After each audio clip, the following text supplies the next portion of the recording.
Hey, this is Danielle over at DIYDanielle.com. Today I'm going to show you how to make some entrance columns for Okay, so a today I am making DIY some columns for our using graveyard in the foam blocks for our from Halloween trail. Tractor So Supply. this is one of our favorite things to do each year is just put together a trail for the kids in my backyard, a little forest, and this is a lot of fun to do some DIY projects for it. So what we've got is we've got these blocks from Tractor Supply. These are the ones that go between the trailers to keep them from getting scratched up and stuff. So you're also going to want some great stuff, and this is going to allow us to just attach them together. You're going to need to stabilize these in some way to get them so they don't fall over in the wind, but for now, we're just going to attach the pieces together so that way we can build the main frame for Halloween. Oh, for the love.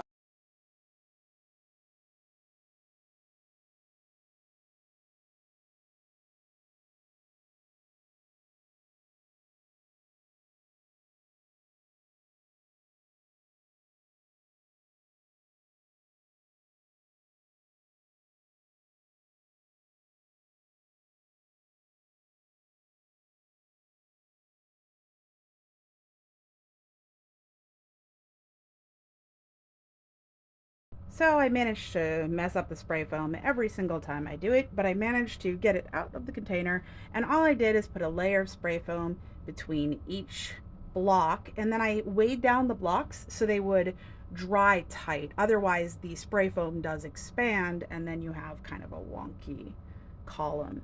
And I ended up putting 3 different columns together, and I want to say it was 4 blocks.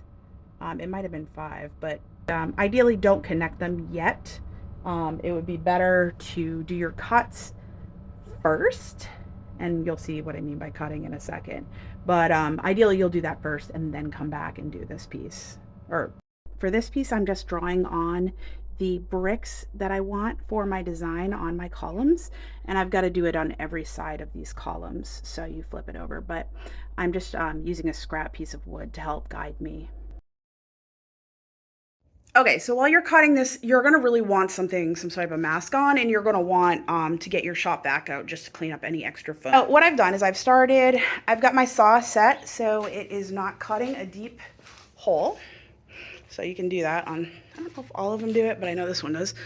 And you can kind of just gauge what you really want, but we're not going all the way in. We're just going in enough so that you could see the gap. You may want to do 2 runs to make it thicker, but I'm not worried about that. I'm not super concerned about that piece. So yes, alrighty. Well, what I'm gonna do again is just go over each of the black lines, cut them, and then I've got to flip this and do it on the other sides and on the insides as well, which is going to be a little trickier. Again, should have probably done each column before I put it together, but yeah, hindsight 2020, right? So yeah, I mean, overall it's fairly easy. Some of these inner lines are a little tricky. On this side, not so much because you always have an edge to start from. But on these ones, you kind of have to put the saw down in the middle. It's a little tricky. You can also use some sort of hot wire, I've heard, or soldering iron, or I don't know, lots of different things. Lots of things cut. But yeah, alrighty. I'm going to go get started, or finished, I guess.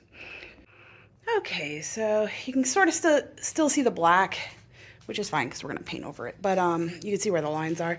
It's really hard to see the indentations, but they are there. There's a couple spots that were hard to get because there were a little bit of a gap there. But overall, I was able to get them all. I'm not going to worry about them, but you can finish that off with a knife or whatever. But clearly, it's not that big a deal. So yeah, I'm moving them out to spray paint them gray now.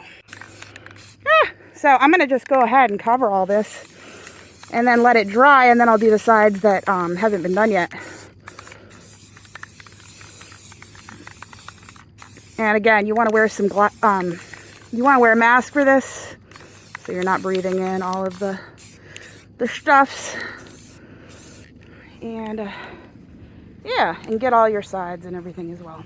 So I did run out of the paint I needed, so I had this charcoal gray and satin, and I decided to spray it along the edges and in the crevices here, and I finished it here too.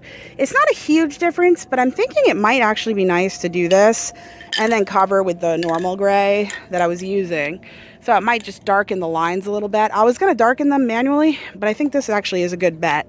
So spraying with the charcoal gray first, just on the edges and in the gaps, and then covering with your other gray, which is the, let's see, not that one. The granite and satin. I didn't get any footage of this, but I drilled a hole in the back of the skulls and the back of the columns just to combine them, and I used a piece of dowel to connect them. So this is what it looks like at night. Next year, I'm hoping to add some lighting to the columns because I think it could use a little bit of extra light. We had some spotlights, pop lights focusing up on them, which helped, but I think we'll upgrade them a little bit next year. So there's my corpse skeleton and a few other items in our graveyard that we designed. So I hope this video was helpful. Thanks so much for watching. You can check out more information about the project on DIYDanielle.com. And yeah, make sure to subscribe, like, all the good things. Leave me a comment if you have any questions or comments. And yeah, have a great day. Take care.